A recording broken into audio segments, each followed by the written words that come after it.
যদি আপনার ইয়াকিন ও বিশ্বাস যদি ঠিক থাকে, ইনশাআল্লাহ আপনার স্বামী অথবা আপনার স্ত্রী আপনার কাছে ফিরে আসবে। আসসালামু আলাইকুম ওয়া রাহমাতুল্লাহি ওয়া বারাকাতুহু। প্রিয় দ্বীনী ইসলামিক ভাই ও বোনের, আশা করি অনেক ভালো আছেন।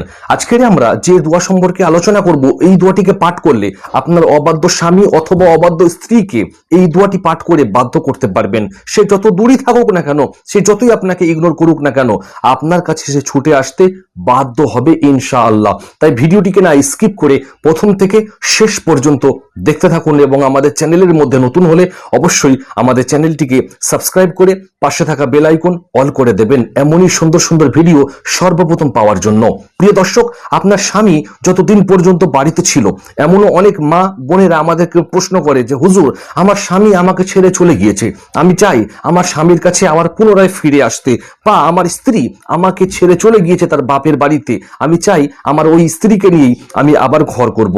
তাহলে হুজুর, এমন কি কোনো দোয়া আছে, এমন কি কোনো ওয়াজিফা আমল আছে, যে দোয়াটি, যে ওয়াজিফাটি, যে আমলটিকে পাঠ করার পরে আমার স্বামী অথবা আমার স্ত্রী সে আমার বাধ্য হইবে? জি দর্শক, এমনই একটি দোয়া আছে যে দোয়াটিকে নিয়মিত পাঠ করলে আপনার স্বামী, আপনার স্ত্রী এবং আপনার যে কোনো পছন্দের মানুষ, কাছের মানুষ আপনার জন্য পাগল হয়ে যেতে বাধ্য হবে ইনশাআল্লাহ। এই দোয়াটিকে আমার বলা নিয়ম অনুযায়ী যদি আপনি করতে পারেন, তাহলে আপনি এই দোয়ার ভালো ফলাফল লাভ করতে পারবেন ইনশাআল্লাহ।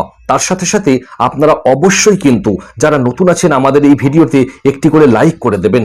প্রিয় দর্শক, আপনাদের একটি লাইকেই আমরা অনেক বেশি মোটিভেট হই সুন্দর সুন্দর ভিডিও বানানোর জন্য।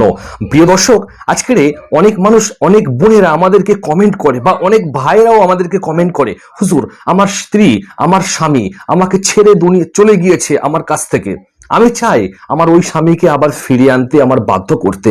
তো হুজুর, এমন কি কোনো ওজিফা, এমন কি কোনো আমল আছে, যে আমল, যে ওজিফার দ্বারাতে আমি আমার স্বামীকে, আমার স্ত্রীকে আমি বাধ্য করতে পারবো? প্রিয় বোন বা প্রিয় ভাই, আপনাদের উদ্দেশ্যে আমি বলি, বাধ্য আপনি তখনই করতে পারবেন আপনার স্ত্রীকে, আপনার স্বামীকে, যখন আপনার স্বামীর কথা মোতাবেক অথবা আপনার স্ত্রীর সুপরামর্শ মোতাবেক আপনি জীবনকে গঠিত করতে পারবেন, জীবন চালাতে পারবেন।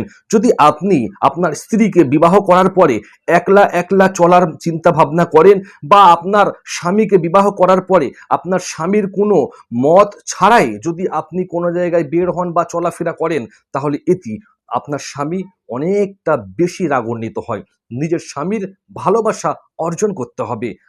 আর আমি ছেলেদেরকেও বলবো যে আপনারা নিজের স্ত্রীর ভালোবাসা অর্জন করতে হবে। কোনো সময় আপনি আপনার স্বামী অথবা আপনার স্ত্রীর সামনে এ কথা বলতে পারবেন না যে ওই মেয়েটিকে তোমার থেকে দেখতে সুন্দর। আর কোনো মহিলাও তার স্বামীকে কথা বলবেন না যে ওই ছেলেটিকে দেখতে কত হ্যান্ডসাম, আপনার থেকে অনেক সুন্দর। এতে করে কি হয়, নিজের মনের মালিন্য সৃষ্টি হয়, মনটা আস্তে আস্তে দূরত্ব বজায় করে। তাই এমন কোনো ভাষা স্বামী স্ত্রীর মধ্যে প্রয়োগ করবেন না যে ভাষাতে স্বামীর এবং স্ত্রীর উভয়ের মনের মধ্যে আঘাত লাগে, দুঃখ লাগে। তবে সংসার জীবনে এক কাছে থাকতে গেলে অনেক সময়ে ঝগড়া, ঝামেলা, মারপিট হতেই থাকে। তার মানে এটাই নয় যে সংসার বিচ্ছেদ হয়ে যাওয়া। অনেক এমন ডিভোর্স প্রাপ্ত মহিলা আছে, এখনো পর্যন্ত আমাদেরকে কমেন্ট করে জানায়, হুজুর, আমার স্বামী আমাকে ছেড়ে চলে গিয়েছে, আমাকে ডিভোর্স দিয়ে দিয়েছে, আমাকে তালাক দিয়েছে, হুজুর আমি এখন কি করব, আমার কাছে আর কোনো রাস্তা নেই হুজুর, মরণ ছাড়া, মৌত ছাড়া। আমি আপনাদেরকে করো নিবেদন বলবো, আপনারা দুনিয়াতে যতদিন আছেন নিজের জানকে, নিজের জীবনকে দিয়ে দেবেন না।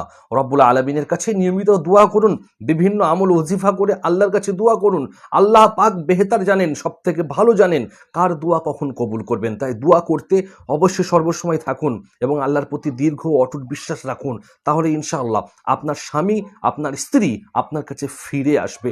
যদি আপনার ইয়াকিন ও বিশ্বাস যদি ঠিক থাকে, ইনশাআল্লাহ আপনার স্বামী অথবা আপনার স্ত্রী আপনার কাছে ফিরে আসবে। প্রিয় দর্শক, যে কথা আমি বলছিলাম যে আপনার স্বামীকে অথবা আপনার স্ত্রীকে এমন কোনো কথা বলবেন না যাতে করে তার মনের মধ্যে, অন্তরের মধ্যে চোট লেগে যায়, দাগ লেগে যায়। তাহলে কি হবে, এতে করে আপনাদের ভালোবাসার বিচ্ছেদ সৃষ্টি হবে, দুর্ঘটনা, ঝামেলা, ঝগড়া সর্বসময় লেগেই থাকবে। যেসব বোনেরা নিজের স্বামীকে হারিয়েছেন, সেই সব বোনেদের উদ্দেশ্যে আমি এই ভিডিওটিকে বানাচ্ছি, বা যেসব ভাইরা নিজের স্ত্রীকে হারিয়েছেন সেই সব ভাইদের উদ্দেশ্য আমি এই ভিডিওটিকে বানাচ্ছি। আপনাদের দীর্ঘদিন ধরে, আমরা দীর্ঘ সময় ধরে অনেক ভিডিও দিয়ে এসেছি, অনেক ভিডিওর আমল করে আমার অনেক বোনেরা, অনেক ভাইরা ভালো ফলাফল লাভ করেছেন। তাই দীর্ঘ বিশ্বাসের সাথে আপনিও যদি আমলগুলো করতে থাকেন, ইনশাআল্লাহ আপনিও ভালো ফলাফল লাভ করবেন। আপনার স্বামী চলে গিয়েছে, অনেক বোন আমাদেরকে SMS করে বলে, হুজুর আমার স্বামী যতক্ষণ পর্যন্ত আমার কাছে থাকে ততক্ষণ পর্যন্ত আমাকে ভালোবাসে, আমার কাছ থেকে দূরে প্রবাসে চলে গেলে আমাকে আর ভালোবাসে না, ফোনও করে না, SMS-ও করে না। হুজুর আমি এখন কি করব?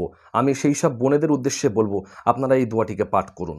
আমি সেই সব ভাইদের উদ্দেশ্যে বলবো আপনারা এই দোয়াটিকে পাঠ করুন, যে দোয়াটিকে পাঠ করলে আপনার স্বামী অথবা আপনার স্ত্রীকে আপনি বাধ্য করতে পারবেন ইনশাআল্লাহ। দীর্ঘ বিশ্বাস, ফুল কনফিডেন্সের সাথে, ইয়াকিনের সাথে এই দোয়াটিকে পাঠ করুন। আল্লাহ রাব্বুল আলামিন আপনার দোয়াকে কবুল করে নেবে ইনশাআল্লাহ। ছোট্ট দোয়াটি হবে, আগিসনি ইয়া রহমান। আমি স্ক্রিনে লিখে দেবো, চাইলে আপনারা দেখে দেখে পড়তে পারেন। এই দোয়াটিকে আপনারা পাঠ করুন, ইনশাআল্লাহ ভালো ফলাফল লাভ করতে পারবেন। আজকের এই ছোট্ট ভিডিওটি এত দূর পর্যন্ত।